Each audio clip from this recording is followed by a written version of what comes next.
Hello everyone, welcome to our review for the final exam for Introduction to Statistics 1. I wasn't originally planning on doing this video because we have a comprehensive review that we're going to do for the class, but I got a lot of requests because students said it's really useful, so I decided to do it. One thing I wanted to quickly mention before we begin is I did upgrade to a new calculator that I can actually see while doing this. You may not know, but because I'm in a dark room while doing this, sometimes it can be hard to see my calculator I normally use in class, and also my eyes aren't what they used to be. So to begin with, we're going to start with some concept questions. Now I want to remind you that the concept questions are a little bit open-ended for the review because the idea is that we're supposed to kind of discuss them when we do them in class versus while I'm just kind of talking to you or when you're doing the exam, they generally would be more straightforward. So the first question says, you're designing a statistical test and decide to lower the significance level, alpha, from 0.05 to 0.01 to drastically reduce the risk of a false alarm. Conceptually, what happens to the probability of making a type 2 error, beta, as a result of this decision? Will it increase, decrease, or stays the same? So now the one thing I want to kind of talk about before we actually jump into these concept questions, mostly focusing on error, is what is the error actually measuring? So if you remember, we have our distribution. For this example, I'll use a normal distribution, but it works the same way even if you have a student t distribution. And I'm going to use a right-tail test just to kind of make it easy to illustrate. So the idea is that this area, your rejection region, is based on alpha.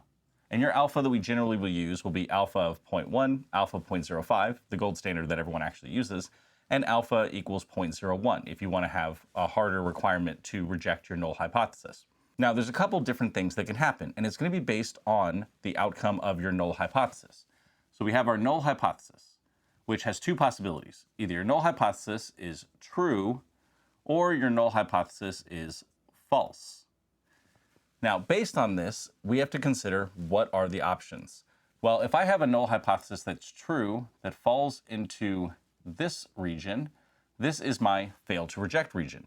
So in this case, if I have a true null hypothesis that I fail to reject, I've made the correct decision. So then to write that down here, if I fail to reject my null hypothesis, then this is correct. If I have a null hypothesis that's true and it falls into this region, this would be incorrect, and this is a type 1 error. So we have this, which is reject our null hypothesis, and it is a type 1 error. And the probability of getting a type 1 is alpha. Now, what about if I have a false null hypothesis? Well, again, I have two options. I can either fail to reject, which I'm just going to put FTR for fail to reject, or I can reject my null hypothesis. So if my false null hypothesis were to fall into the reject region, this would be the correct decision. And if I have a false null hypothesis that falls into the fail to reject region, this would be a type 2 error. So this would be type 2. And the probability of this occurs, so probability of type 2 is beta. So in this case, what it's asking about is, in this first concept question, is if I take my alpha, let's say it's 0.05 in this image I drew here, and I were to shrink this down to alpha of 0.01, what happens with my beta? Well, in this case, this is alpha, beta is this other part. This is when we have a false null hypothesis, and it's the probability that we fail to reject our false null hypothesis. So you'll notice that the beta region, our failed to reject region, as alpha got smaller, beta got bigger. So then the answer for number 1 is increases. Question 2 then asks, a factory has an automated alarm system. The null hypothesis is that the machinery is operating safely. So in this case, I'm going to write this down just so we know this. Our null hypothesis is operating safely. So that is our initial assumption. How would you classify the error if the alarm goes off shuts down the factory, but the machinery was actually working was perfectly safe. Well, in this case, this means that our null hypothesis was in fact true. So we want to know what is the probability that we have a true null hypothesis that erroneously was found to be not true based on our test, and therefore it shut down the equipment. So this would be a type 1 error. Remember, your type of error is complete, and the probability of that type of error is completely based on that initial null hypothesis.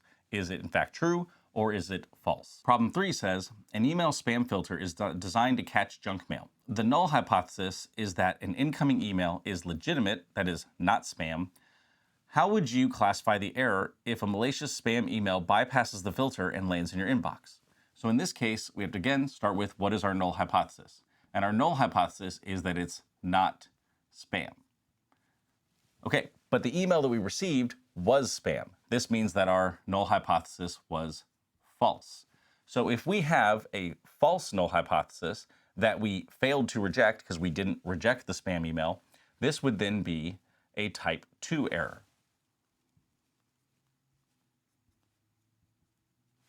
Problem 4 says, a researcher performs a two-tailed hypothesis test and creates a corresponding 95% confidence interval for the mean. If the hypothesized mean falls outside of 95% confidence interval, what conclusion should be reached regarding the null hypothesis at the 0.05 level of significance? So this one is asking about if we're using the confidence interval method for our hypothesis test. Now, like we talked about in class, this is not an optimal method to use. Works fine for two-tail tests, but if we have a one-tail test, either left or right tail, it doesn't work so well. But let's say that we have, it doesn't really matter because this question's not asking us what the correct decision is or whether we're incorrect or anything like that. It just says that suppose you have some confidence interval with 95% confidence, meaning that if we were to kind of put this on our normal distribution, our standard normal, we would have that this is 0.95 of the data. What it's asking for is if our test statistic falls outside of this interval. In this case, we would reject the null hypothesis at our level of significance alpha. So reject null at alpha. Now, the reason I did specify at alpha is because anytime we're doing a hypothesis test, it's always based on alpha, right? Because that's what determines what our rejection region is. Or in the case of our hypothesis test here using confidence interval, it determines our confidence because we have this relationship, C plus alpha equals 1. Meaning that if I have a confidence level of 0.95, I have an alpha of 0.05. But by changing that confidence or alpha, I actually would change the confidence interval, meaning that while something might fall outside of the interval at a confidence level 0.95, it may fall inside the interval with a confidence of 0.99. So therefore, we have to specify that it's specifically at this alpha that we're able to reject or fail to reject our null hypothesis. Problem 5 says, the power of a statistical test is defined as the probability of correctly rejecting a false null hypothesis. If the probability of making a type 2 error, beta, is 0.1, what is the power of the test? So if you remember from our notes, the power of a test is just going to be equal to 1 minus beta, right? Because this is what we're looking for. We're looking for the power of a test. Power of a test is that if we have some false null hypothesis, what is our ability to correctly reject that? And that's what we're looking for when we're looking for the power of a test, is how well can your test that you're doing accurately reject a false null hypothesis? And the answer is 1 minus beta. So in this case, because our beta is 0.10, it would be 1 minus 0.1, which is equal to 0.9. So that would be the power of this hypothesis test. Next, we're going to move on to some true or false problems. The first problem says, as the sample size becomes larger, the student's t-distribution becomes more similar to the standard normal distribution. Now, this one is true, because if you remember that if we have a student's t-distribution, it'll have fatter tails and a lower peak than a standard normal distribution. So let's say that this one is with a sample size of 5, which means we have degrees of freedom of 4. Well, what would happen if I were to raise my sample size to 10? Well, in this case, I would have a lower tail and my peak would get higher. So this might be something like a sample of size 10. And then as this sample size gets bigger and bigger and bigger, it's going to get closer and closer and closer to our standard normal, which will have lower tails, and a higher peak. And all of these are still centered at 0, so this is sort of the relationship they have. So in this case, the answer is true. Problem 7 says, the p-value represents the probability that the null hypothesis is true. So this one is kind of a confusing one because we usually don't talk about p-value in this regard. Because what our p-value actually tells us is that if we have a normal distribution or a student t-distribution, and we find some test statistic, so let's call this test. It is what is the probability that I would get a value that is as extreme as this value from the center of our data, 0, assuming that the null hypothesis is true, or further. So we're saying what is the probability that I would have a z value, if I'm using normal, that would be greater than this test statistic. So it's really not representing the probability that the null hypothesis is true. It's actually looking at this probability represents the probability that if this null hypothesis were true, that such an extreme event could occur. So whether it's looking at whether the null hypothesis is true or not kind of is based on interpretation. But I would say this one is false because what it's looking for is the probability that, assuming that's true, that this is the probability that this would occur. So it's looking at the likelihood of this null hypothesis being true given the data that we actually got in our sample. So in that case, I would actually argue it's more focused on the probability that we in fact get a rejection of our null hypothesis. Number 8 says, when we fail to reject the null hypothesis, it means we have found sufficient evidence to claim the null hypothesis is correct. This one is false. So as I've talked about previously, we generally use two different ways of describing the outcome of our hypothesis test. We have enough evidence to reject the null hypothesis, or we don't have enough evidence to reject the null hypothesis, which means we fail to reject the null hypothesis. But specifically, like I was talking about earlier, at a particular alpha. So just because we failed to reject our null hypothesis does not mean that the null hypothesis is correct, right? And this is why we have our types of error. An example I oftentimes use is in a court of law. We start with the null hypothesis, innocent until proven guilty. So the null hypothesis is that you are innocent. Now there's two possibilities. You either are innocent, you did not commit a crime, or you're not innocent, meaning you did commit a crime.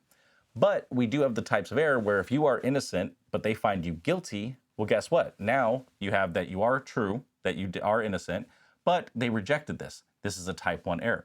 Or there's the case where what if it is false, you did commit a crime, but they failed to reject that you are innocent, therefore finding you guilty, so they have a probability of a type 2 error being beta. So the fact that we have these errors is because we know that this could be incorrect. So we do not ever say we accept, prove, anything like that. All we've done is we've shown that under our current conditions, based on our level of alpha we've chosen, we don't have enough evidence to reject the null hypothesis. Number 9 says, a result is considered statistically significant when the p-value is lower than the significance level alpha. This one is true because remember our thing I taught you in class. When we're looking at our p-value, we compare it to alpha. If your p-value is less than alpha, you can think of p as your pond and look at alpha kind of like a fish, right? So if my fish is bigger than my pond, it doesn't make any sense, so therefore I have to reject it. So that means that if my p-value is lower than alpha, I would reject my null hypothesis. And if we reject the null hypothesis, this means that our test is statistically significant. If we fail to reject our null hypothesis, this is an insignificant test. Problem 10 says, if a researcher wants to cut the margin of error in half while keeping the same confidence level, by what factor must the sample size be increased? Explain your reasoning. So in this case, what we're saying is that we want to take whatever our error is, our maximum margin of error, and we want to cut this in half. But we want to leave everything else the same except for our sample size. So, right, so we have our maximum margin of error. If we're using z, it's going to be z critical sigma over square root of n. If we were using t instead, it would be our t critical value s over square root of n. So in the end, it's going to be the same idea, right? Because what we're saying is if we keep our critical value the same, but we want to change our maximum margin of error to half of what it is, what is the effect that this would have on our n? So what I'm going to do is I'm going to set this up is that I want 1/2, I'm going to call this E1, equals E2. right? So E2 is going to be 1/2 of whatever E1 is. Now, substituting in our standard normal maximum margin of error here, this would be 1/2 times Z critical sigma over square root of n. I'm going to call this N1 equals Z critical sigma over square root of N2, because we're keeping our Z critical and our sigma the same. Well, if we look at this, we have Z critical times sigma and Z critical times sigma. So those actually can just be canceled out. So now we're left with 1 over 2 square root of N1 equals 1 over square root of N2. So now what I'm going to do is I'm going to do cross multiplication. So this is just going to become the square root of N2 equals 2 square root of N1. So now what I'm going to do is I'm going to get rid of my square root by squaring both sides. So if I square the left side, this is going to become N2 equals. Now if I square the right side, I've taken into account that 2, when I square it, becomes 4 N1. So this would mean that for my second maximum margin of error, I would have to increase from my first maximum margin of error by a factor of 4 in order to keep my Z critical, which is based on our confidence level, and our sigma the same.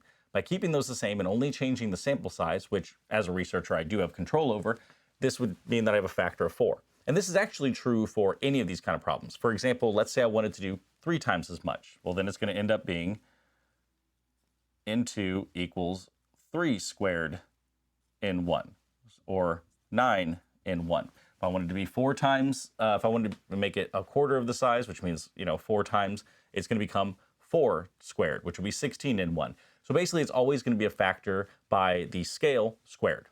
Problem 11 says use the values on the number line to find the sampling error. So we have this number line, and what we have here is we have an X bar value at 42.2. And we have our true mean mu, which is equal to 45.5. Now, if you remember, our margin of error is just the distance between these two values, but we only care about the total distance, not the direction. So then we have our error is going to be equal to the absolute value of whatever our estimate is minus the true parameter. In this case, because our true parameter is mu, our estimate is X bar. So this then becomes the absolute value of X bar minus mu, which then plugging in our values would be the absolute value of 42.2 minus 45.5.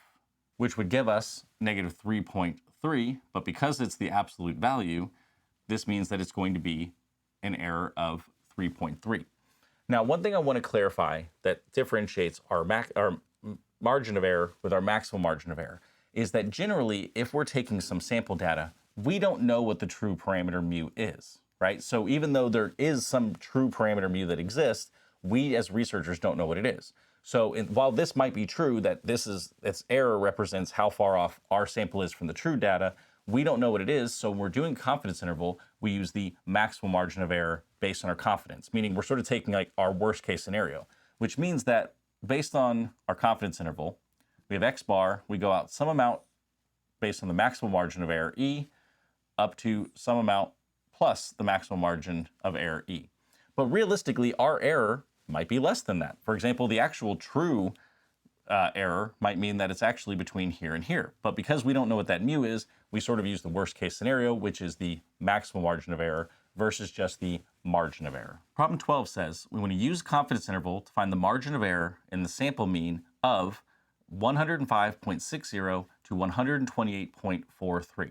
So in this case, what you really need to consider is that when we're given a confidence interval, we generally are only given it in this form. We know that our starting point, or our lower boundary, is going to be 105.60, and our upper boundary is going to be 128.43.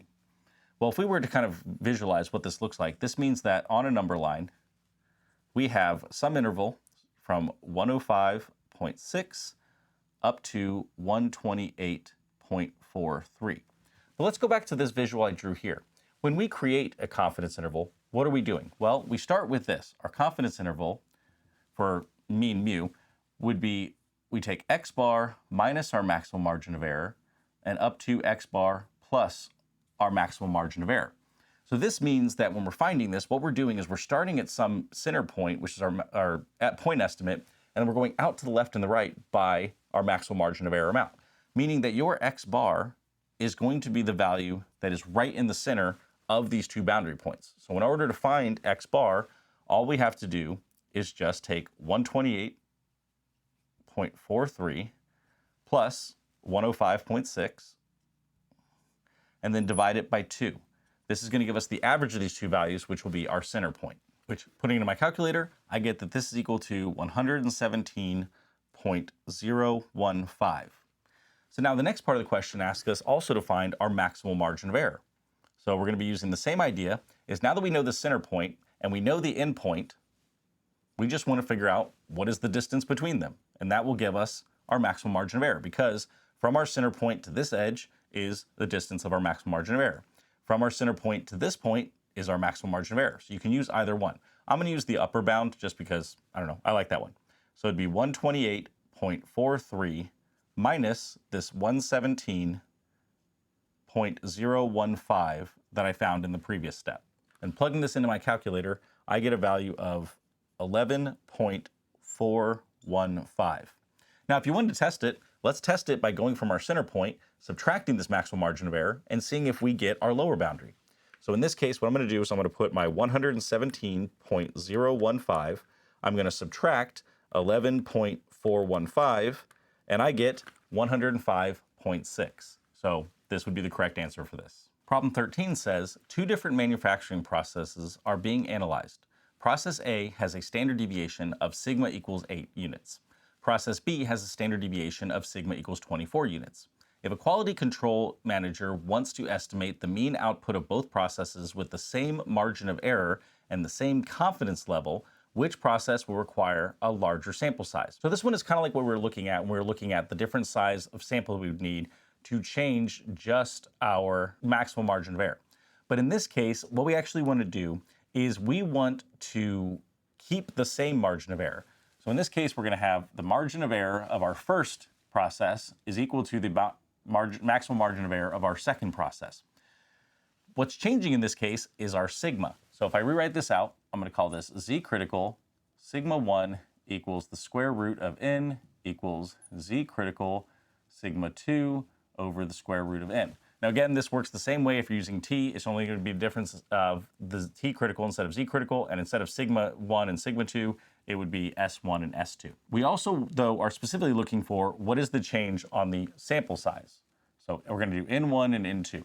So as before, I'm going to cancel out my z criticals because they're constant, they're not changing. So therefore what we have is we have sigma 1 over square root of N1 equals sigma 2 over square root of N2.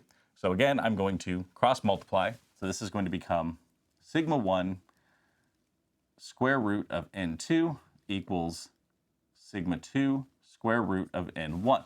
Now we know what our sigmas are. Our first sigma is equal to 8. So I'm going to call this one 8 square root of N2 equals, our second process is 24. So this would be 24 square root of N1. Now, just to simplify this, because you know what we're going to have to do next, we're going to have to square it. I'm going to do a little bit of cancellation, and I'm just going to divide 8 onto both sides. So this is going to become the square root of N2 equals 3 square root of N1. And then we talked about what's going to happen with this. Well, this is going to be when I square both sides, N2 equals 9 N1. Meaning that if I have my standard deviation go from 8 up to 24, I would have to increase the sample size by a factor of 9. So for example, if I had 100 sample size for my original production line with the sigma of 8, then what I would need if my standard deviation went up to 24, I would need to have 900 of sample size to keep the same maximum margin of error if I'm keeping my level of confidence, which means I'm keeping my critical value, the same. Problem 14 is a multi-part problem. So it says, if all other quantities remain the same, describe how the indicated change affects the minimum sample size requirement. Will it increase, decrease, or remain the same? A, the researcher decides to increase the level of confidence. So in this case, what we're going to do is we are going to focus on minimum sample size, which we're using n is going to be, I'm putting equal to, but really it's any value greater than equal to, is going to be z critical sigma over the maximum margin of error squared. So what we have to consider is, as I change just one factor of this, but leave everything else the same, how does it affect my minimum sample size n? So the first one was I want to increase my level of confidence. So if my level of confidence goes up, this means that my z-critical value goes up. If this fraction inside the numerator, right, one of the values in the numerator is getting bigger, meaning the entire numerator is getting bigger, that means that the fraction is also getting bigger. So z-critical sigma over e got bigger. And if I square a bigger number, I get a bigger number, meaning that for A, the answer is that your sample size, your minimum sample size, will increase. For B, it says the researcher is willing to accept a larger margin of error. So again, looking at our original function here, if our maximum margin of error gets bigger, this means that the denominator of my fraction is getting bigger, making the entire fraction smaller. So z-critical sigma over e is getting smaller. If I take a smaller value and square it, I'm going to get a smaller size n. So in this case, this means that it will decrease. If I am willing to accept a larger maximum margin of error, this means that my sample size can also decrease, my minimum sample size. Part C says, a new study suggests that the population standard deviation is larger than originally estimated. So in this case, my sigma got bigger. So if sigma goes up, just like with when we increased our confidence level, that means that the numerator of the fraction gets bigger. So z-critical sigma gets bigger, which means z-critical sigma over e, the total fraction, gets bigger. And when you square a bigger number, that means that it will increase. Problem 15 is just looking at how do we set up our hypotheses for a hypothesis test. So it says the FCC sets a maximum specific absorption rate, or SAR, for cell phone radiation at 1.6 watts per kilogram. So watts per kilogram. A consumer watchdog group claims that the average SAR level for a new model of smartphone exceeds their safety limit. Aiden performs a hypothesis test to determine whether the group's claim is true. So what we're looking for is, for part A, we want to know what is the null hypothesis. And then for part B, what is the alternative hypothesis? So I'm actually going to start with the alternative hypothesis. The FCC claims that it is up to 1.6 watts per kilogram. So if we wanted to write this, actually let's do the null hypothesis. This means that mu is less than or equal to 1.6, right? That means that, and now if our alternate claim, the consumer watchdog group is claiming that it's higher than this. So this would be mu is greater than 1.6. Now, as I kind of showed you in class, when we have something like this, right, if we claim that the null hypothesis is 1.6, and I think that it's greater than, meaning I'm doing a right tail test, if I can reject the null hypothesis at 1.6, based on this, it means I also reject the null hypothesis of anything less than that. So the way I generally just write in class is, instead of putting less than or equal to 1.6, I would just write this as mu equals 1.6, and it's equally valid. Problem 16 says a dairy cooperative wants to estimate the mean daily milk production per cow for a specific breed. Previous records indicate that the population dairy production amounts is normally distributed with a standard deviation of 3.5 liters. Determine the minimum sample size required to be 90% confident that the sample mean is within 0.5 liters of the population mean. So first thing I'm going to do, I'm going to write down my given information. So in this case, what we have is that we have a standard deviation of sigma equals 3.5 liters. We also want to be within a maximum margin of error of E equals 0.5 liters. And finally, we want to be 90% confident, so C equals 0.90, that we are within this maximum margin of error of our true mean. So first things first, let's set up our problem. We have n, which is our minimum sample size. That means we need an n that is greater than or equal to z critical sigma over e, and then the whole thing squared. So we have sigma, we have e, but we don't know what z critical is. So the first thing we need to do is actually figure out what is our z critical. So our z critical is going to be based on our confidence level. So let's go to our table and let's figure out what this is. So using our z table, what we could do is we could actually figure this out by taking into account the fact that if we have some 0.9 confidence, that means that we know we'll have some negative z critical and some positive z critical where 0.9 of the data falls between them. And I could use either my right side z table to figure out what probability accounts for 0.9, which means 0.1 falls outside of it. That means 0.05 falls to the left and 0.05 falls to the right. So I could look up the value of 0.95 in my chart, or I could use the negative z table to find what value or what z value has 0.05 of the data to the left of it. But because this is one of our main confidence levels we use of 0.9, 0.95, or 0.99, we actually have our subtable here at the bottom left where we can actually look at what this value is. So if we look at confidence level of 0.9 or 90% confidence, we get a value of 1.645. So then I'm going to write this in, 1.645, and now we can solve our problem. So this is going to be equal to 1.645 times our sigma of 3.5 divided by 0.5, and then I'm going to take the whole thing and I'm going to square it. So I'm going to plug that in my calculator and let's see what value we get. So plugging this in, what I got was 132.595. Now, if you remember, this is our minimum sample size, but we can't take 132.595 sample of cows, right? We can't have this 0.595 of a cow. Meaning what we always need to do when we do minimum sample size is we go up to the next integer value. So our actual minimum sample size is going to be 133. If our decimal value was less than 0.5, we still go up. And this is because this value represents our minimum sample size, meaning that if I went down to 132, I would be below my minimum sample size. So even if, for example, my value instead had been 132.0001, by going down to 132, I now have gone below my minimum threshold. Even if you get an exact value, 1.32, 132, we still would go up to 133.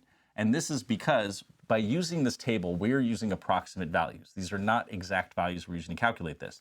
So just to account for any sort of rounding error, what we always do is we take whatever value we get and we go up to the nearest integer. Number 17 says a financial aid officer wants to estimate the mean student loan debt for graduating seniors at a large university.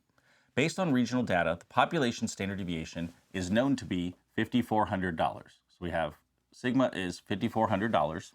Determine the minimum sample size required if the officer wants to be 95% confident that the estimate is within $800. So this is going to be our maximum margin of error of $800, and we want to be 95% confident. So C equals 0.95. So just like before, we need to figure out what is our Z critical based on this 95% confidence, or 0.95C. So looking at our table, we go to the bottom left, we see if we have 0.95 confidence, then we have a critical value of 1.96. So we'll write this down, and then we'll plug this into our minimum sample size formula. Doing this, we're gonna get N is greater than or equal to Z critical sigma over E, all squared, and now we can plug our values in. 1.96 times 5,400 divided by 800, and then we'll square the entire thing. I'll plug this in my calculator and I'll see what value I get for my minimum sample size. So plugging this in, I got a value of 175.033. So as we just talked about, I need to round this up because while you might want to round down to 175 to get to the nearest integer, this would take us below our minimum value. So we need to have at least 176 samples for this study. Number 18 says, a textile manufacturer wants to estimate the mean tensile strength of a new synthetic fiber. Preliminary testing indicates that the population standard deviation for tensile strength is 12.4 psi. This is pounds per square inch. Determine the minimum sample size required to be 99% confidence, so C equals 0.99, that the sample mean is within 2 psi. So that's going to be E equals 2.0 of our population mean. Okay, so just like before, we're first going to figure out what our Z critical is. If you remember from confidence intervals, we're going to be using the same values. So a lot of you will have this memorized, right? So if we have C equals 0.90, we have 1.645. If we have C equals 0.95, we have 1.96. And if we have C equals 0.99, we're going to have 2.58. But if you don't remember that, that's perfectly fine. Let's go to our table and double check. So looking at our table here, you do see that if we go to the bottom left, and we have a confidence level of 0.99, it is in fact a critical value of 2.58. Now plugging this in, we're going to get n is greater than or equal to z critical sigma over e, and then we're going to square the entire thing. So plugging in my z critical, this is going to be 2.58 times sigma of 12.4 divided by our e of 2, and then we're going to square the entire thing. So I'm going to plug that in my calculator and see what I get. And I got a value of 255.872, which would give me a minimum sample size of n equals 256. Problem 19 says, a physical therapist wants to estimate the average recovery time in days for patients undergoing a specific knee surgery. Previous records indicate the population standard deviation is 12.5 days. So we have sigma equals 12.5. Determine the minimum sample size if we want to be 90% confident, so C equals 0.9, that the sample mean is within 2 days. So we want to be within 2 days, meaning we want a maximum margin of error of 2. As before, we need to figure out what our Z critical is. Well, we already have this on the board, right? If we have a C of 0.90, we have a Z critical of 1.645. But if you're not sure, don't be afraid to go to the table. There's no shame in it. Now we have n is greater than or equal to Z critical sigma over E. We're going to square the entire thing, and we're going to plug in our values. So we're going to get 1.645 times 12.5 divided by 2 squared. Plugging this into our calculator, we get 105.704. So again, we're going to round up to the nearest value. So this is going to be n is equal to 106. Problem 12 says we have a biologist is studying a rare species of beetle. She collects a random sample of 5 beetles and measures their body length in centimeters. The results are 2.1, 2.4, 1.9, 2.3, and 2.2. Assuming the population of length is normally distributed, we want to construct a 95% confidence interval for the mean length. So whenever we're doing confidence interval, remember we're going to start with our general form because we want the mean length. We're doing a confidence interval for mean mu. This is going to be x bar minus our maximum margin of error up to x bar plus our maximum margin of error. In order to figure out what our maximum margin of error is, we first need to determine what sort of distribution are we using. Are we using z or are we using student t? But to do that, what do I need? Well, I need to know, based on my assumptions, is sigma known, and is n, which in this case is 5, greater than or equal to 30? Well, we can already answer this one. N equals 5 is definitely less than 30. And we also know that because I have sample data, and this problem did not give us our standard deviation, then this means that we have that sigma is unknown. So this means we know for a fact that we're going to be using our t distribution. So let's actually look at what is our maximum margin of error then. Well, for a student t distribution, we have a maximum margin of error of our t critical, which is based on our n minus 1 degrees of freedom, s over square root of n. We know what n is, we know what our t critical is, but we don't know 2 factors that we need for this confidence interval. We don't know s in order to find our maximum margin of error, and we don't know x bar in order to find our confidence interval. So first thing we need to do, we need to figure out what these values are. So let's start with x bar. So x bar, if you remember from earlier in the course, we have that is the sum of your x values from I equals, in this case, from 1 to n. The n is 5, so from 1 to 5. And then this is all going to be divided by n, which in this case will be 5. And then when we want to find our standard deviation, we have s, because this is sample data, this is going to be our x values minus x bar squared. We're going to sum all of those up from I equals 1 to 5. We're then going to divide by n minus 1, so 5 minus 1, and then we're going to take the square root of the entire thing. So let's first figure out what this is. So I need to add up all these values, 2.1, 2.4, 1.9, 2.3, and 2.2, and then divide by 5. So 2.1 plus 2.4 plus 1.9 plus 2.3 plus 2.2 divided by 5. I'll plug that in my calculator and we'll see what we get. So doing this, I got an X bar value of 2.8. So the average of these different lengths of these beetles is 2.8. So now in order to find my standard deviation, I'm going to take each of these values and I'm going to subtract my mean of 2.8.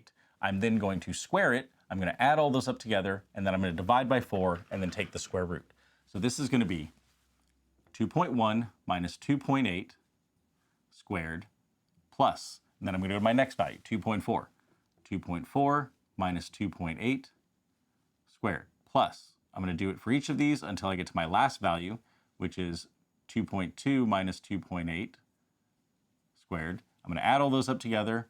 I'm going to divide by n minus 1, which is 4, and then I will take the square root to get the standard deviation. Okay, before I actually reveal what the answer is, I want to make one quick correction, is that I wrote this down wrong. It should have been 2.18, because 2.8 wouldn't really make sense, because remember, this is supposed to be the average of all these values. None of the values go above 2.4, so there's no way that the mean could be 2.8. When I plugged it in, I did make sure to put 2.18. So I got a standard deviation of 0.172. It's actually more than that. It's 0.172047, something like that. Okay, so now we have our standard deviation, S. We have our X bar to 2.18. Now we can find our maximum margin of error. So our maximum margin of error is going to be our T critical based on n minus 1 or 4 degrees of freedom. So if you remember, the way this works, we're going to go to our T table. We're going to go to the third row, which is going to be for confidence intervals. We're then going to go over to our confidence level of 0.95, which I didn't write down in my given information. And then we're going to go down to our degrees of freedom, see where they intersect, and that's going to be our critical value. So looking at our T table, you can see that I have the critical value highlighted. So if you look at the top, we have one tail, two tail, and DF/C. One tail and two tail are for when we're doing hypothesis testing. DF/C says that along the left side of our graph, we have our degrees of freedom. So I went down to degrees of freedom of 4. On that third row, you go over to a confidence level of 0.95. You see where they intersect, and we get a value of 2.7764. So our T critical value is 2.7764. Now we have everything we need to solve our confidence interval. So we're going to plug this in, 2.7764 times. We're going to plug in our S, which is 0.172, and then we're going to divide by the square root of our sample size, which was 5. And then we're going to plug this into our calculator to get our maximum margin of error, and we're going to get a maximum margin of error of 0.2135, so I'm going to put 0.214. Now that we have our maximum margin of error, and we have our X bar that we found earlier, we can actually find our confidence interval. So this is going to be equal to 2.18 minus 0.214 up to 2.18 plus 0.214. This is then going to give us a confidence interval of, again, I'm going to plug it in my calculator, and I will get that this is equal to 1.966 up to 2.394. So the last thing we need to do now is we need to state our conclusion. So we are 95% confident that the true mean beetle length, so the mean beetle length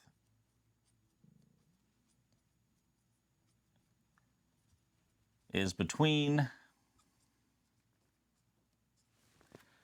1.966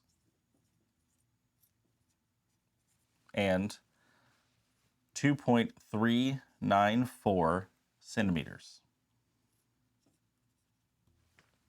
Now, one thing I want to point out is you're not going to have a problem like this on the exam, because this is kind of tedious to do, and if you mess up this one step, it'll mess up this step, it'll cascade into a series of errors. The reason I wanted to include this problem on the practice exam is I wanted you all to be really thinking about what we're doing when we do a confidence interval. We give you your standard deviation, and you have to determine whether it's sigma or whether it's S based on the wording of the problem, whether it came from some outside source, being sigma, or whether it came from your actual data, S.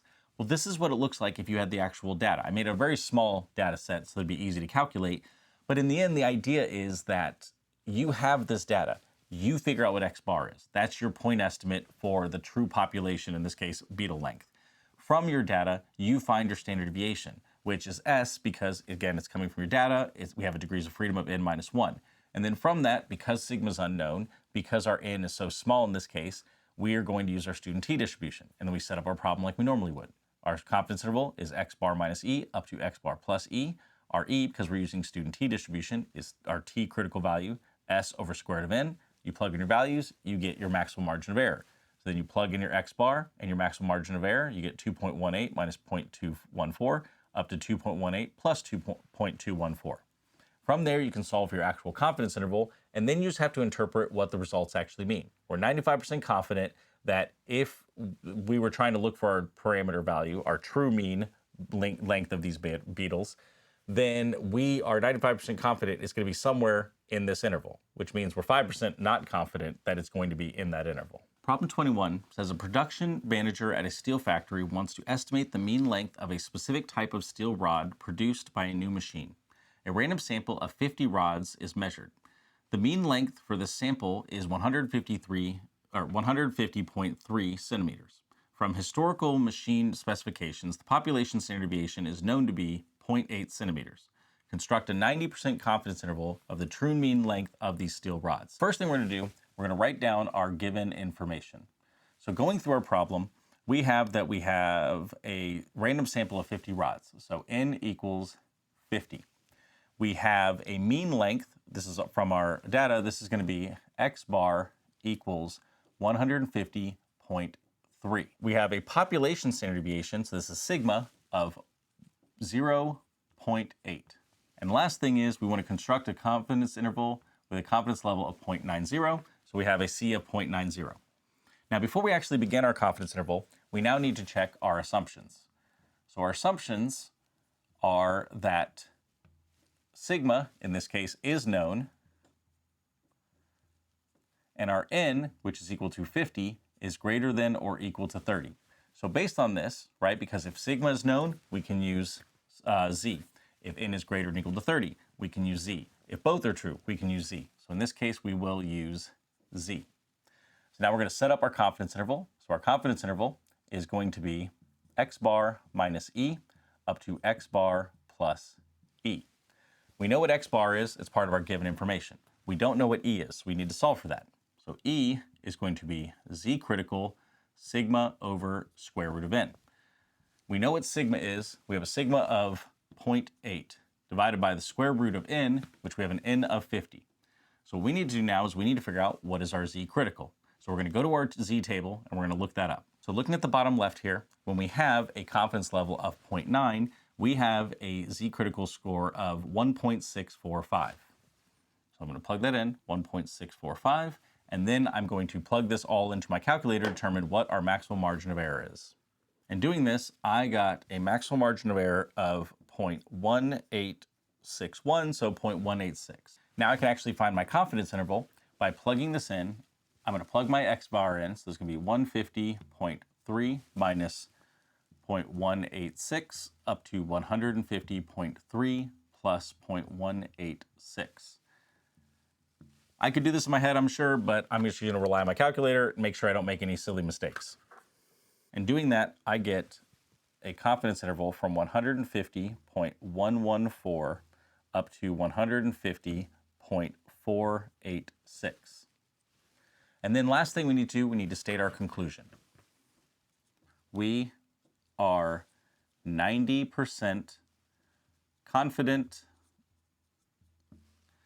the mean length, which remember when we're doing this, it's the true mean, which is why a lot of times we do it generically, we just say the true mean, of metal rods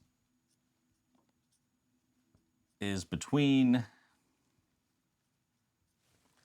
150.114 and 150.486 centimeters. Problem 22 says, a civil engineer wants to estimate the average compressive strength of a new type of concrete mix.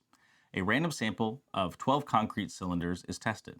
The mean compressive strength is found to be 3,850 psi with a standard deviation of 145 psi. Assume the compressive strengths are normally distributed.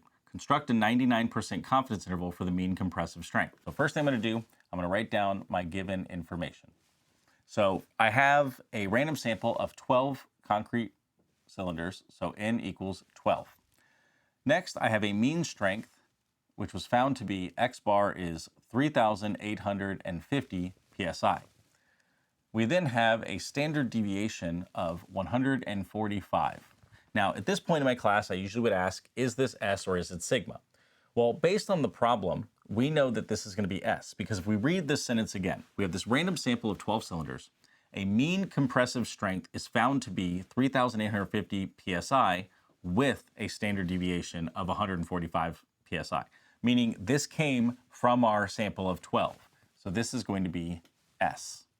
And then finally, the last given piece of information we have is that we want a confidence level of 0.99. So now let's check our assumptions. So our assumptions are, is sigma known? Well, in this case, no, we have S. So sigma is unknown. Okay, so based on that, is our N, which is equal to 12, greater than or equal to 30? Well, again, the answer is no, it's less than 30. So based on these two assumptions, this means that we need to use our student t distribution. So let's set up our confidence interval. Our confidence interval for mu is going to be X bar minus E up to X bar plus E. We know what X bar is, now we need to figure out what E is. So E is going to be our t critical value, S divided by square root of N. We know what S is, we just said that it was equal to 145 divided by the square root of, we know what our N is, that's 12. We need to figure out what our t critical value is. Now it's based on a few pieces of information. We need to know what is our confidence level, 0.99, and we need to know what our degrees of freedom are. Well, if we have a sample size of 12, this means we have a degrees of freedom of 12 minus 1, or 11. Looking at our t table, you can see again that I have this highlighted. What I did is on the third row, I went over to a C of 0.990. On the left side, I went down to a degrees of freedom of 11. I saw where they intersected, and I got a t critical value of 3.1058. So 3.1058. And now I'm going to put this in my calculator to see what our maximal margin of error is. And I get a maximal margin of error of 130.002. So now let's figure out what our confidence interval is. So this is going to be equal to 3,850. Now, because this one's in the thousands, I'm actually just going to do this as 130. So minus 130 up to 3,850 plus 130. Now this one I actually don't need a calculator for. So this is going to be 3,720 up to 3,980. And then finally, just like before, we're going to do, we are 99% confident the mean tensile strength of concrete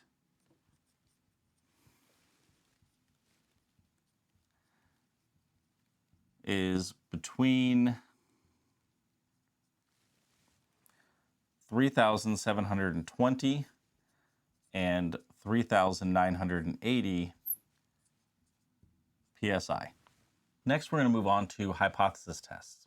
Now, you may see that I actually already wrote down the structure for these problems, because when we're giving you these problems for the final exam, we're going to have something like this. We're going to have the blurb, and then we're going to have a table for you to kind of fill out as you're doing these problems. The first part is going to be the details of the problems, or your given information, your hypotheses, and the type of test that it is. Check your assumptions, find the critical region and your critical value or values, find your test statistic based on whether you're using a z distribution or t distribution, find your p-value, then state your conclusion. At the blank level of significance, we have blank evidence to reject the null hypothesis. And then test is, and you need to state whether the test is significant or insignificant. So looking at our first problem, 23, it says a battery manufacturer claims their AA batteries last an average of 800 minutes. So this is going to be their initial claim. A consumer group suspects the actual average is less than this. To test this claim, a group tests a random sample of 40 batteries, so N equals 40. The sample has a mean lifespan of 791.5. Based on industry data, the standard deviation of the battery type is known to be 22 minutes, and we're going to test the claim at alpha equals 0.05 level of significance. Okay, so let's actually look first at this standard deviation. Is this S or is it sigma? Well, because this is based on industry data, meaning it didn't come from our data, we're going to treat this as a known value of sigma, so we're going to have sigma equals 22. So now that we've got our given information, we need to look at the problem, determine our initial claim, that's the null hypothesis, and our alternate claim, what we're trying to show. So the initial claim is that the batteries have an average of 800 minutes as their lifespan. So mu equals 800. This is going to be our null hypothesis.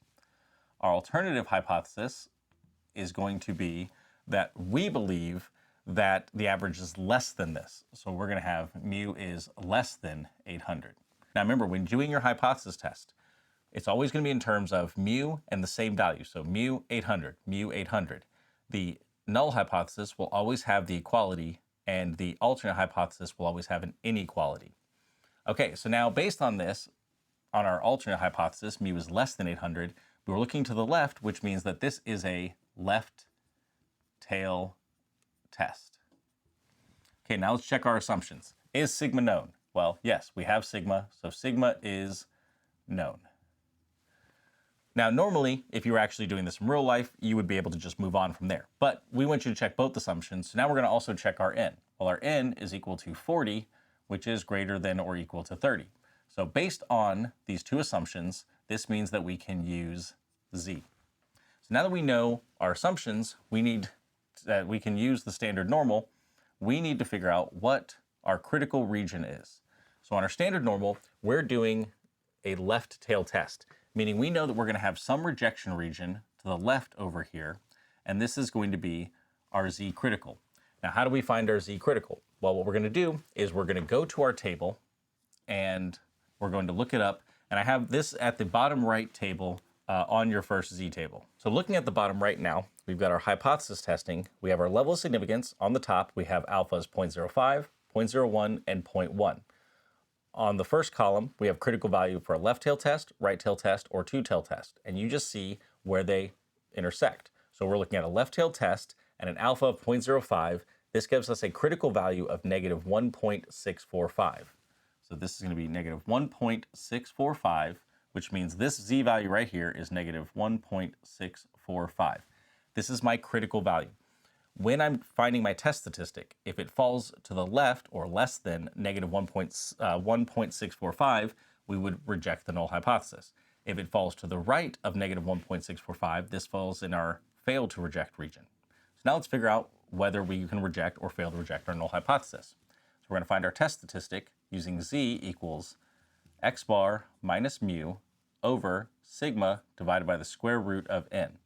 Now we just plug in all of our values. We have 791.5 as our x bar minus our mu. Now remember, when we're doing a hypothesis test problem, what we're looking at is we're saying, assuming that this null hypothesis is true, and that's what we're testing it against. So we're going to use the mu from our null hypothesis. So minus 800 divided by sigma, which is 22, divided by the square root of n, which is 40. So now I'm going to plug this into my calculator, and let's see what our test statistic is. So plugging this in, I got negative 2.4435, so I'm going to put negative 2.444, but it's not repeating, I just rounded. So based on this, where does this fall on our distribution? Well, it actually falls, it's negative, so it means it's going to fall to the left of 0, and it's actually going to fall to the left of this negative 1.645, somewhere over here in the rejection region. So right now, doing a hypothesis test, we already know that we have enough evidence to reject our null hypothesis. But we're going to be extra sure, and we're going to find our p-value. So if you remember, our p-value is the probability that we would find a value that is at this value, of negative 2.444 or further from our mean. So we're going to do probability that our z value would be less than negative 2.44. Now, why did I round to 2 decimals? Well, this is just because when we're looking at our z-table only has 2 decimals. So in that case, we have to have that for our p-value. So going to our z-table, what we're going to do on the left side, we're going to go down to negative 2.4. On the top, we're going to go over to 0.04. We're going to see where they intersect, and we're going to get the value that it's equal to 0.0073. So now what we can do is we can compare our p-value, which we just said is equal to 0.0073, and we can compare that to our alpha, which we said is 0.05. So 0.0073 is going to be less than 0.05. And remember, if the pond is smaller than the fish, it doesn't make any sense. You have to reject it. So then we can say at the 0.05 level of significance, we have sufficient evidence to reject the null hypothesis. And this means because we're able to reject the null hypothesis, this test is significant, right? Because remember, what we're doing is called a significance test. If we have sufficient evidence to reject the null hypothesis, so sufficient, it is significant. If we have insufficient evidence to reject the null hypothesis, meaning that we failed to reject the null hypothesis, so insufficient, insignificant. Sufficient evidence, significant. Problem 24 says, a doctor claims that the average recovery time for a certain surgical procedure is 4 days. A researcher suspects the recovery time is actually longer than this. The researcher studies a random sample of 12 patients. The sample is found to have a mean recovery time of 4.6 days with a standard deviation of 0.9 days. At the 1% level of significance, does the data support the researcher's suspicion? Assume recovery times are normally distributed. Okay, so first things first, we're going to write down our given information. We have 4 things we're looking for every time we're doing a hypothesis test. We need our sample size n, we need our x bar or our mean from our data, we need the standard deviation, which can either be s if it's from the data or sigma if it's from some outside source, and we need our level of significance. So we have n equals 12. We have a recovery time, an average recovery time, x bar equals 4.6 days from our sample. So now let's read the sentence real quick. The sample is found to have a mean recovery time of 4.6 days with a standard deviation of 0.9 days. That means that we got this standard deviation from our data. So this is going to be s equals 0.9. And then finally, we have a level of significance of alpha equals 0.01 for 1% level of significance. So now let's actually write down our hypotheses. So we have our null hypothesis is the initial claim. They claim that the average amount of time, so mu, is 4 days. Our researcher believes that the recovery time is longer than 4 days, so greater than 4. So this is going to be a right tail test. Okay, now let's figure out what distribution are we using. So is sigma known? Well, in this case, we have s. So sigma is unknown. Or you could write it the way I do in class a lot of times. Sigma is known. I put a little x for no. And then let's look at our n. N is equal to 12, which is not greater than or equal to 30. So based on this, because both of our assumptions fail from our central limit theorem, which says if one of these were true or both of them were true, we could use our normal distribution. This means that we are going to use the student t distribution. So use t. So now let's set up our critical region. Now, before we move on, I want to briefly talk about one little statement. In this problem, we have assume recovery times are normally distributed. So remember, based on our central limit theorem, we have 2 ways that we can use the standard normal. And that is if we know it comes from a normal population, then regardless of our sample size, our sample will be normally distributed. Or if we have a sufficiently large sample size, which based on the fact that we have bell-shaped symmetric data, because it's coming from a normal distribution, that means that we can use n greater than or equal to 30. If you had data that was not normally distributed or bell-shaped and symmetric, you would probably need a larger sample size in order for this to be true. But when we tell you that assume that it comes from a normal distribution, we're not telling you that it is from a normal population. We're just saying that it is, but you as the person doing the problem don't know this, right? You just know that you have some bell-shaped symmetric looking data, and therefore this is why you check your assumptions. Okay, so when we use sort of sigma is known as our shorthand for we know for a fact this is coming from a normally distributed population. So now let's go to our critical region. We're doing a right tail test, meaning we know that there's going to be something to the right of this value here, this critical value, that is going to be our rejection region. And this is going to be our t critical. Now we need a couple pieces of information in order to find our critical value for t. The first thing is we need the type of test. It's a right tail test, which means that it is a one tail test. Your t-table only gives you positive values. So if you were doing a left tail test, you would do the same exact thing, except for whatever value you found, you'd make sure it's negative. So we know we have a one tail test.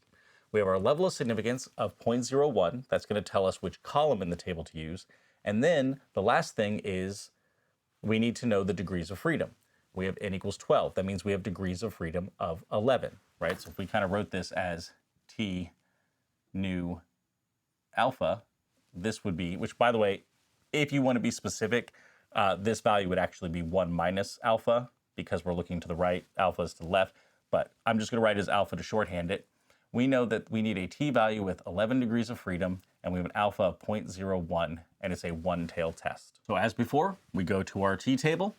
At the top, you'll see two rows, one that says one tail and one that says two tail. If you have a one tail test like we do, you would use the top row for one tail. If we were doing a two tail test, you would go to the second row for two tail. So we're using the top row. We're going to go all the way over till we find 0.01 for our level of significance. Then on the left side of our t-table, we go down to our degrees of freedom of 11. We see where those two intersect, and we get 2.7181.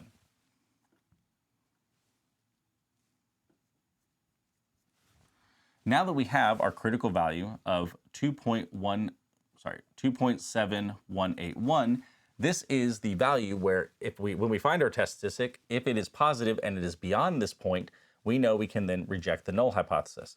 If it falls at the 0.01 level significance. If it falls into the failed to reject region, we would fail to reject it. So now let's find our test statistic. So we have t equals x bar minus mu over s divided by square root of n. Let's plug in our values. Our x bar is 4.6 minus the null hypothesis says mu is equal to 4 divided by our s, which we said is 0.9, divided by the square root of our sample size, which is 12. Now, one thing I want to point out is when you're doing one of these, you can always look at the numerator and see is it going to be positive or negative. So because our estimate, 4.6, is greater than 4, we know that it's going to be to the right. So we know it's going to be a positive number. The reason I bring this up is because if I were doing a right tail test, and let's say that you had a number like 3.8. Well, the fact that 3.8 minus 4 is going to be negative, right? I'm doing a right tail test. Any negative value is going to be to the left of 0, which means that automatically it's going to fail to reject our null hypothesis. I only bring this up because that is something we could do, is we could give you a value that is to the left, and then you're still going to solve it the same way. But this is going to affect, obviously, like how big or small your p-value is. And you also have to consider that if we have a negative, there's no way we can reject it. This is actually, though, why our confidence interval method is not very good. Because our confidence interval method, first of all, would make this side a more stringent rejection area, but also would give us a rejection area over here to the left, which we don't want. Because if we got a negative value, it could technically fall in the reject region for the confidence interval method, even though for a right tail test, there's no way we can reject with a negative value. Okay, so going back to our problem, 4.6 minus 4 divided by 0.9 divided by the square root of 12. We're going to plug that in our calculator and see what we get. So doing this, I get a value of 2.3094. So where does this fall in comparison with my critical region? Well, it is positive, so it is on the right side of 0, which is what we want. But if we look at our critical value, it's 2.7181, meaning that our test statistic is actually going to fall somewhere here in the fail to reject region. So that means we already know what our conclusion is going to be. We're going to fail to reject our null hypothesis. So in this case, if you actually wanted to, you could do the last part of this problem. We could jump ahead before we even do our p-value, and we could say that we have insufficient evidence and this test is insignificant. Because this is going to agree with our p-value. Our p-value, the advantage of that is while it still tells us whether we reject or fail to reject our null hypothesis, what's going to be different is that it tells us not only if we reject or fail to reject, but also how strong is our evidence to reject, or not strong in this case, we fail to reject. This is because if I get a p-value of something like 0.1 or 0.0148, I then can tell you that I can reject the null hypothesis for any alpha more than 0.0148, meaning I could reject it for 0.05, I could reject it for 0.1, but I couldn't reject it for alpha as 0.01, meaning that it tells me at what levels I can actually reject the null hypothesis for. And the lower my p-value is, the stronger the evidence is in favor of what we're actually trying to show with our alternative hypothesis. Okay, so let's find our p-value. Now remember, p-value for t is a little bit different. If you were using a computer or a calculator to find your t-value, you could actually find a specific value, much like we do when we're using our standard normal z. But because we're using a student t table, we actually have some limitations because of the tool. Because it's not a single table for a single t distribution, but a family of t distributions, what we have to do is we're actually going to find an interval. So we know that our p-value is going to be between two values. And the way we do this is we need three pieces of information. What type of test are we doing, one or two tail? What is our test statistic, in this case 2.3094, and what are our degrees of freedom? So we have degrees of freedom of 12. So what we're going to do is we're going to go to our z table, we're going to go down to our degrees of freedom. We are then going to go across the row until we find the two values that our test statistic falls between. So our test statistic of 2.3094 falls between 2.2010 and 2.7181. We are then going to take that interval between those two values and we're going to go up to the top, either to the one-tail test or the two-tail test. Now we're doing a one-tail test, so we're going to go all the way to the top row, and we're going to get the two values 0.0250 and 0.0100. Now remember, these values are decreasing, but when we write our inequality, we put the smaller number first, meaning you need to take these values and flip them, because if you put 0.025 is less than p is less than 0.01, this is categorically a false statement. So flip them, and we're going to get a p-value of 0.01 is less than 0.025. Based on this interval, we know that our p-value falls somewhere in this interval, but we do not know where it falls. We don't know if it falls near 0.01, if it falls near 0.025, or somewhere in the middle.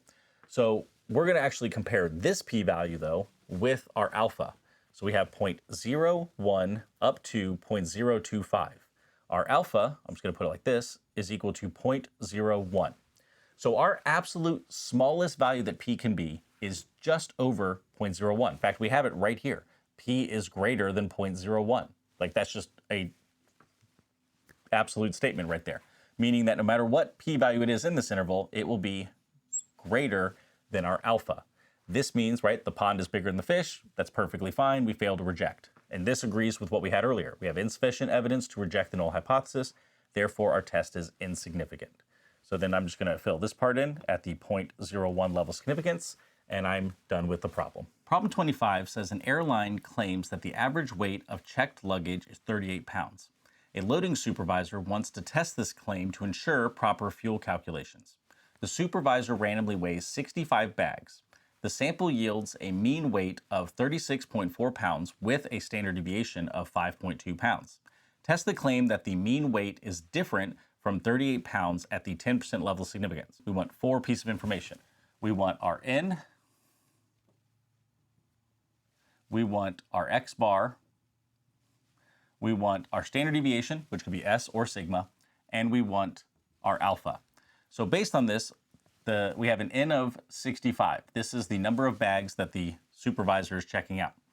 He found a mean weight of 36.4 pounds with a standard deviation of 5.2. So this is going to be S. But even without that statement where it's from our sample, it specifically in this case says sample standard deviation. So regardless of the rules we talked about in class of how do we know if it's sigma or S, if it says sample standard deviation, it's S. If it says population standard deviation, it's automatically sigma. And then the last thing we have is an alpha of 0.1 for 10% level significance. Now let's write down our hypotheses. The initial claim is that the mean weight is 38 pounds. Our alternative claim is that he just wants to test whether this is true or not, meaning that he would reject the null hypothesis if it's too heavy or if it's much lighter than this. So our alternate hypothesis is going to be mu is not equal to 38. So this is going to be a two-tailed test. Okay, now let's check our assumptions. So we have sigma is unknown. This is because we have S instead of sigma, right? We have a sample standard deviation, meaning it actually came from the data of these 65 bags that were checked. So based on this, now we're going to check our N. Well, N is equal to 65. This is greater than or equal to 30. So based on the fact that our sigma is unknown, meaning we don't have any confirmation that this comes from a normal population, but because our data we're assuming is bell-shaped and symmetric for this class, do we have a sufficiently large sample? Yes, it's more than or equal to 30, so therefore we are going to use Z. Okay, now we need to figure out what our critical region looks like. So in this case, because we are doing a two-tailed test, this means that we could have a rejection region on the left or a rejection region on the right. And because we're using Z, this means that we will have some critical value to the left, I'm going to call this one negative ZC, and a critical value on the right. So let's figure out what our Z critical has to be. Before we move on looking at our table though, I do want to point out, because a lot of students do remember what the critical values are when they're doing confidence intervals, 1.645, 1.96, and 2.58. This will equate to what it is for a two-tailed test, right? Because remember, C plus alpha equals 1, meaning that if I have an alpha of, in this case, 0.1, so C plus 0.1 equals 1, so I can solve for C, which would be 1 minus 0.1, which is 0.90. This will be equivalent to a confidence level of 0.90. So let's go to our table and look at this. So if we go to the bottom right, we are going to go, for level of significance, we're going to go all the way over to the right for alpha of 0.1, and then we're going to go to the bottom row for a two-tailed test, and we're going to get plus or minus 1.645. But what I was talking about is, remember, this is equivalent to a 90% confidence. So if we actually look at the bottom left table, if you look at a confidence for 90% or 0.90 confidence level, we get 1.645. Similarly, if we have an alpha of 0.01, this would be equivalent to a 99% confidence, or we would get 2.58. And if we had an alpha of 0.05, this would be equivalent to a 95% confidence, which would have a value of 1.96. So these are actually equivalent operations to each other. That's why when you're doing the confidence interval method, it's actually pretty much one-to-one with two-tail hypothesis test. So now that we have our rejection regions, right? We have two of them, could be below or above and still reject the null hypothesis. We have our two critical values, negative 1.645 and positive 1.645. This means when we find our test statistic, if it's less than negative 1.645, we would reject our null hypothesis. If it's more than 1.645, we would reject our null hypothesis. If it falls between them, we fail to reject our null hypothesis. So let's find our test statistic. We're using the Z distribution, so this is going to be Z equals x bar minus mu divided by sigma divided by square root of n. Now, I've talked about this before, but we have S. We don't have sigma. But when we're assuming that we're using a normal distribution, right? Think of our hierarchy when we're going through our flow chart for a normal distribution. It kind of says something like this. Is sigma known? If yes, we're going to use, and then of course you would use Z equals whatever. If no, this is when you then look at N. If it's greater than or equal to 30, then we're going off the assumption that S should be roughly equivalent to sigma. So even though we don't have sigma, we're going to use our best estimate of it, which is our estimate for sigma, S. So we're plugging in S, but we still write the formula using sigma, right? So we're assuming that even though we don't know sigma, because we have a sufficiently large sample size, our S will be pretty equivalent to sigma. Okay, so let's plug in our values. We have 36.4 minus 38 divided by 5.2 divided by the square root of 65. Now, before I do my calculation, 36.4 minus 38. Our point estimate is less than the mean mu, meaning we know for a fact our test statistic is going to be a negative value. So now let's actually plug it into our calculator and let's see what we get. So plugging this in, I got a value of negative 2.481. Looking at our critical value, we had that this critical value was equal to negative 1.645. So our test statistic is going to be negative, and it's going to be less than that negative 1.645, meaning it falls somewhere in this region. Meaning right now we could say what the conclusion is. We would reject our null hypothesis. So we have sufficient evidence to reject our null hypothesis, meaning this test is significant. But again, we're going to do our p-value. We're going to double check this.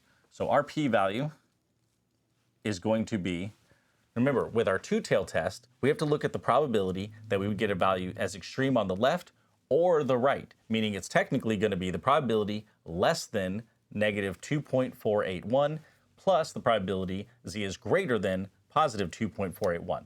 But because these are equivalent by symmetry, we can write this as 2 times the probability of one of our probabilities to the left in this case. So I'm going to do to left. So z is less than negative 2.48. And again, I rounded this to 2 because we're going to be using a z table, which only has 2 decimal points. So going to our negative z table, we're going to go down on the left side to negative 2.4. We're going to go all the way to the top to 0.08, and we're going to find where negative 2.48 is by finding where they intersect. And we're going to get a value of 0.0066. Plugging this back in, we get 2 times 0.0066. And solving for this, we have, let's see, 2 times 6 is going to give me 12. 12, so 13. So I'm going to get a p-value of 0.0132. So comparing our p-value, we have a p of 0.0132. We have an alpha of 0.1. So comparing my p-value to my alpha, my p-value is less than alpha. Remember, if the pond is smaller than the fish, doesn't make any sense, you have to reject it, which agrees with what we got from our critical region method. So that's the end of our final exam review for our Introduction to Statistics 1 class. It's on chapters 6 and 7, which covers confidence intervals, minimum sample size, hypothesis testing, and as part of hypothesis testing, the types of error that we might have. I hope this has been useful to you. If you're in my class or one of the statistics classes, don't forget that we do have a comprehensive review that we're going to be doing this week.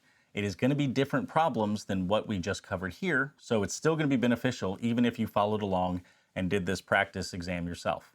If you aren't in my class, I still hope this was useful for you because all these topics are still relevant for pretty much any statistics class. And if you found it useful, hopefully you'll subscribe, like, all that kind of stuff. Thanks. Thank you for watching. To continue learning, click the linked video here for the next lesson. If there's a topic you'd like me to cover, let me know in the comments. Don't forget to subscribe, and I'll see you in the next video.